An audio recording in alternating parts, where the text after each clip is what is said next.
Bonjour ma très chère déesse, très heureuse de te retrouver pour ce live dans lequel nous allons parler des deux obstacles à la réalisation de ta mission de vie et comment les dépasser une bonne fois pour toutes parce qu'il y en a marre, on est d'accord.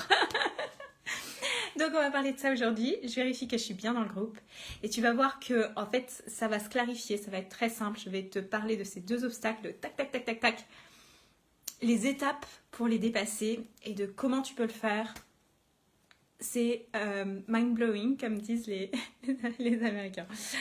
Alors, ouais, je suis bien dans le groupe, nickel. Ok. Donc, ces deux obstacles, il y en a deux. Hein. Bon, déjà, j'aimerais mettre un petit peu de contexte. Cette vidéo, elle est faite pour toi si tu as à cœur de transmettre un service, de transmettre une transformation. Tu sais que tu es faite pour les métiers de l'accompagnement, les métiers de conseil. Donc ça peut être coaching, thérapie, ça peut être tous les métiers de la transformation, principalement intérieure. Donc voilà, cette vidéo, si c'est ton cas, elle est faite pour toi. Même si tu sais pas exactement ce que c'est, que tu veux faire, tu sais que c'est dans cet ordre d'idée-là, reste ici. Ok. Et qu'est-ce que je voulais dire d'autre? C'est cette idée de mission de vie. J'aimerais faire un petit aparté sur la mission de vie. Si tu es dans ces métiers si tu es attiré par ces métiers de cœur, de service, de transmettre, de transformer, d'aider les autres à se transformer, d'aider les autres à être eux-mêmes, etc., il y a de grandes chances que tu te poses la question de mais qui je suis moi pour proposer ça et qu'est-ce que je veux vraiment faire, où est vraiment ma place, où est-ce que se situe vraiment ma valeur ajoutée et du coup quelle est ma voix. Et du coup se poser la question de quelle est ma mission de vie. C'est quelque chose que j'ai beaucoup cherché, j'ai creusé dans cette direction et je peux te dire qu'en fait on ne la trouve pas, sa mission de vie. Simplement, on suit ce que l'on est censé faire et au fur et à mesure, on fait grandir notre contribution d'âme. Donc, tout ce qui te fait croire que c'est quelque chose d'extérieur à toi, que tu dois trouver, c'est faux. En fait, c'est à l'intérieur de toi et on va en parler. Ça fait partie de ces deux obstacles-là, justement, à réaliser ta mission de vie, mais en fait c'est à réaliser ta contribution d'âme. Ce serait beaucoup plus juste, ok? Alors, ces deux obstacles, c'est douter de ta voix et douter de tes capacités à la suivre. Ok? Il y en a deux, c'est tout.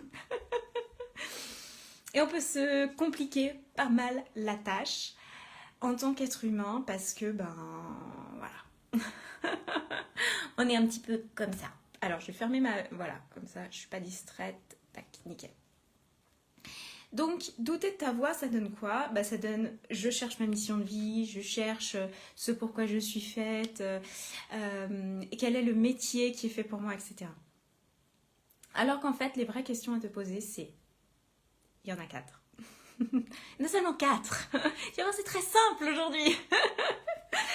La première, c'est qui je suis, mais pas dans le sens de aller très loin, mais simplement de qu'est-ce que je fais mieux que personne, qui est en fait ma zone de génie naturel.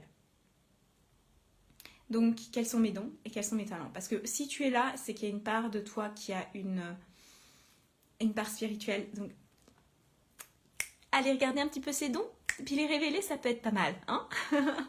Ok? Donc, en fait, c'est vraiment d'aller dans ta zone de génie quantique. Ta zone de génie quantique, elle est lorsque tu quittes ta tête, en fait.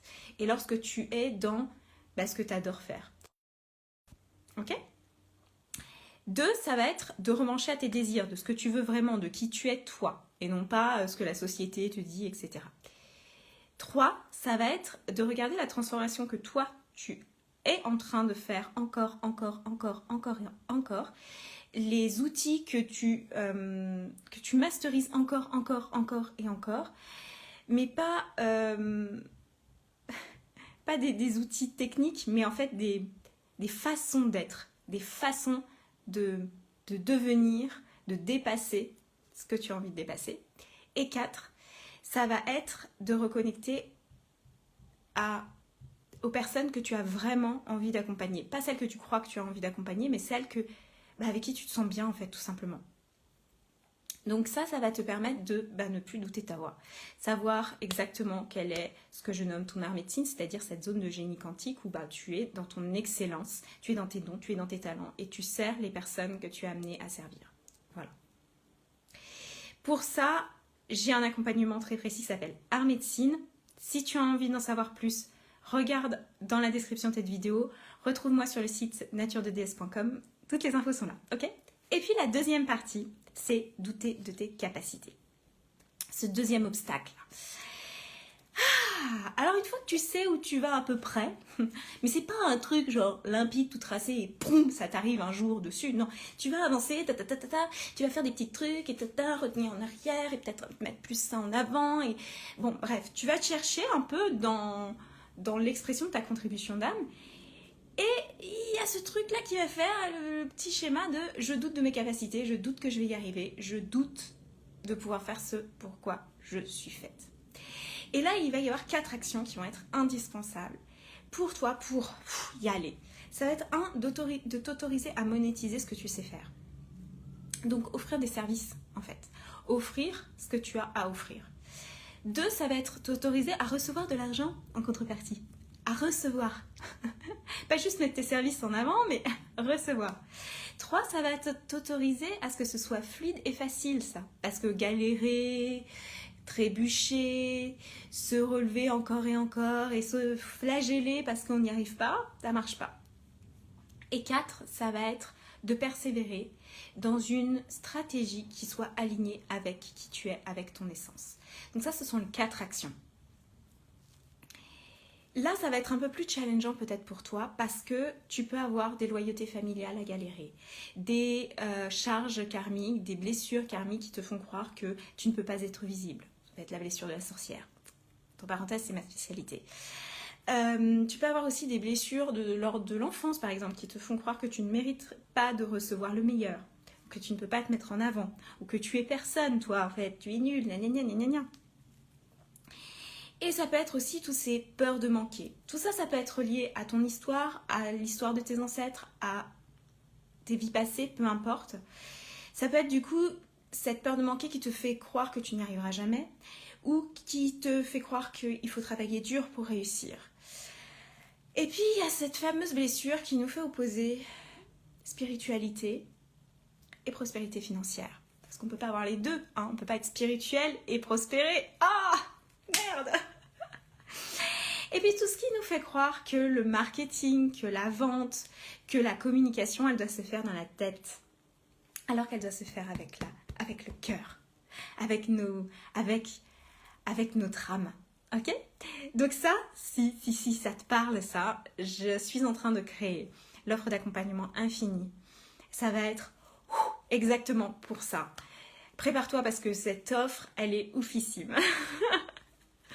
Donc, voilà, c'est les 2 offres que j'ai. Une, tu l'as compris, Art Médecine pour ne plus douter de ta voix et infini pour te sentir en capacité de réussir. Avec ça, combo gagnant, je te garantis que les portes, elles s'ouvrent comme ça. Voilà ce que je voulais te transmettre aujourd'hui. C'est pour ça que j'ai fait cette vidéo. Je te souhaite une magnifique journée. Dis-moi en commentaire ce que ça t'inspire. Si tu as envie que je développe un sujet. Et regarde mes offres sur mon site Nature de DS si ça te parle. Je te souhaite une magnifique journée. À très bientôt.